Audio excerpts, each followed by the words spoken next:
कि यह जो -11 है जो कि थीटा के जगह पर है, यह इस इंटरवल में लाई करता है या अथवा नहीं।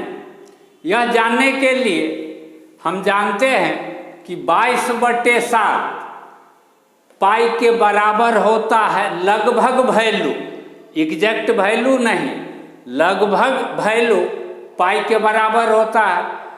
तो ऐकिक नियम से 1 = 7 इधर 22 नीचे, -11 = इतना गुने -11, 11 से यह कटेगा, नीचे 2 बचेगा, माइनस से गुना करेंगे -7 पाई और नीचे में बचा हुआ है 2। -7 पाई/2 को -4 पाई + पाई/2 लिख सकते हैं, यानी -11 यह एंगल मिल रहा है। स्पष्ट है यह एंगल इस इंटरवल में तो नहीं है, -4 पाई + पाई/2 स्पष्ट तौर पर यह निगेटिव एंगल है, उस इंटरवल के बाहर है। तो अभी हम वैल्यू इस फार्मूला का यूज करके नहीं लिख सकते हैं, अभी हमको कुछ और काम करना पड़ेगा। इस 4 पाई को लेफ्ट साइड ले आए तो इतना हो गया। अब यह फार्मूला होता है cot 4 पाई + थीटा = cot थीटा। तो cot 4 पाई + थीटा, थीटा के जगह पर यह -11, cot 4 पाई + -11 थीटा के जगह पर = cot -11 इस फार्मूला के आधार पर हो जाएगा। तो जहाँ पर cot -11 है, cot -11, इसके जगह पर हम cot 4 पाई जोड़ -11 लिख सकते हैं। तो इस पूरे को लिख रहे हैं cot inverse cot -11 = cot inverse cot -11 के जगह पर इतना लिख दिए। अब यह 4 पाई जोड़ -11 यानी 4 पाई -11, यह 4 पाई -11 पाई/2 के बराबर है, लगभग बराबर। यह जो एंगल पाई/2 के लगभग बराबर है वह तो 0 से पाई के बीच स्थित ही है, यानी यह कंडीशन फुलफिल कर रहा है। यह जो एंगल है, इस पूरे को यदि थीटा समझे, थीटा, तो यह एंगल थीटा जो कि पाई/2 के काफ़ी निकट है, इस कंडीशन को फुलफिल कर रहा है। तो इस फार्मूला का यूज करते हुए रिजल्ट डायरेक्ट यहाँ पर जो एंगल है इसके बराबर, तो यहाँ पर तो एंगल के जगह पर इतना है, रिजल्ट इसके बराबर हो जाएगा। तो इसका वैल्यू हम निकाल दिए 4 पाई -11, 4 पाई -11 हम मान लेते हैं cos इनवर्स 1/√2 को अल्फा मान लेते हैं। यदि यह फार्मूला है, यदि cos इनवर्स x = थीटा हो तो इससे 2 निष्कर्ष निकलता है। पहला निष्कर्ष कि cos थीटा x के बराबर होगा, तथा दूसरा निष्कर्ष कि यहाँ पर जो एंगल है थीटा, यह 0 से पाई के बीच का एंगल होगा। 2 निष्कर्ष निकलता है। यदि इसको हम अल्फा माने तो पहला निष्कर्ष के अनुसार cos अल्फा 1/√2 हो जाएगा, और दूसरा निष्कर्ष कह रहा है कि अल्फा का वैल्यू इस बीच में होगा।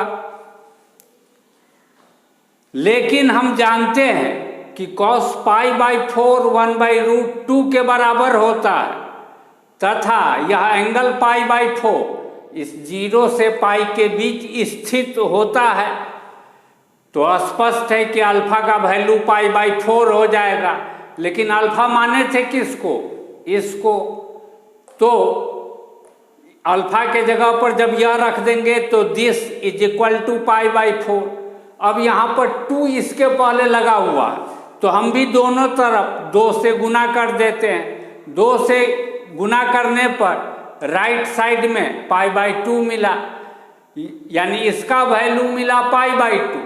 यह क्या है, इस ब्रैकेट के अंदर में जो एक्सप्रेशन है वही चीज है, और इसका वैल्यू हमको मिला π/2। ब्रैकेट के अंदर में जो एक्सप्रेशन है इसका वैल्यू π/2, और ब्रैकेट के बाहर साइन लिखा हुआ है, तो दोनों तरफ साइन लिख देने के बाद sine this is equal to sine π/2, और साइन π/2 का वैल्यू 1 होता है, तो यह हो जाएगा 1 के बराबर, यानी इसका वैल्यू मिला 1 के बराबर। अब इसके पहले 10 लिखा हुआ है, तो इसको दोनों तरफ 10 से गुना कर दिए।